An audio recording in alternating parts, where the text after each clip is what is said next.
বৈচিত্র্যময় আমাদের এই ছোট্ট একটি দেশ, মায়ায় ঘেরা বাংলার এই প্রকৃতিতে রয়েছে বিশাল এক বৈচিত্র্যতা। তেমনই রয়েছে এদেশের মাটির নানান গুণাগুণ। এজন্য ফুলে ও ফসলে ভরে ওঠে। নদীর পানি এই বদ্বীপকে প্রতি বছর উর্বর করে তুলছে। তাই তো এই বৈচিত্র্য আরো বৃদ্ধি পাচ্ছে। এদেশের মানুষের হাতেও রয়েছে নানান গুণাগুণ। এই গুণাগুণের কারণেই তারা তাদের হাত দিয়ে নানান ধরনের সবজি উৎপাদন করছে। কত বিচিত্র সবজি তারা উৎপাদন করতে পারে তা একমাত্র দেশের হাট বাজারে গেলেই বোঝা যায়। যেমন আলু, সিম, কফি, লাউ, মূলা, ধনিয়া পাতা, আরো কত ধরনের বিচিত্র সবজি আমাদের দেশের হাট বাজারে ওঠে, যা আমাদের দেশের মানুষের সকল সবজির চাহিদা মিটিয়ে থাকে।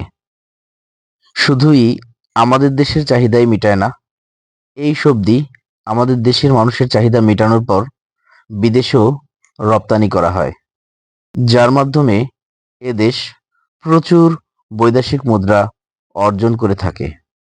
বহির্বিশ্বের বিভিন্ন দেশে বাঙালি থাকার দরুন এই সবজিগুলোর বিদেশে ব্যাপক চাহিদা। এ সকল সবজিতে রয়েছে প্রচুর পরিমাণ ভিটামিন, আমিষ, শর্করা, স্নেহ, যা মানুষের রোগ প্রতিরোধ ক্ষমতা ও দেহ গঠনে ব্যাপক ভূমিকা রাখে। এখন এদেশের মাটিতেও বিদেশি ফল উৎপাদন করা হচ্ছে। খেজুরের গুড়ের কথা না বললেই নয়। বৃষ্টিপ্রেমী বাঙালির খেজুরের গুড় ছাড়া শীতের সিজন চলেই না। এসব গ্রামীণ কাঁচা বাজারে গেলে আপনি পেয়ে যাবেন কবুতর, যা মাংসের চাহিদা পূরণ করে থাকে।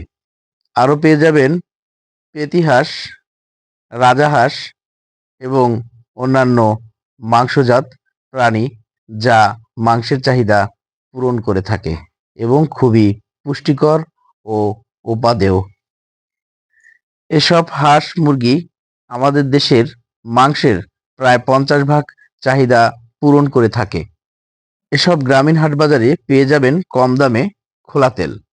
মাছে ভাতে বাঙালি, এই মাছের কথা না বললে কোনো একটা উপাদান বলা হবে না বলে মনে করি।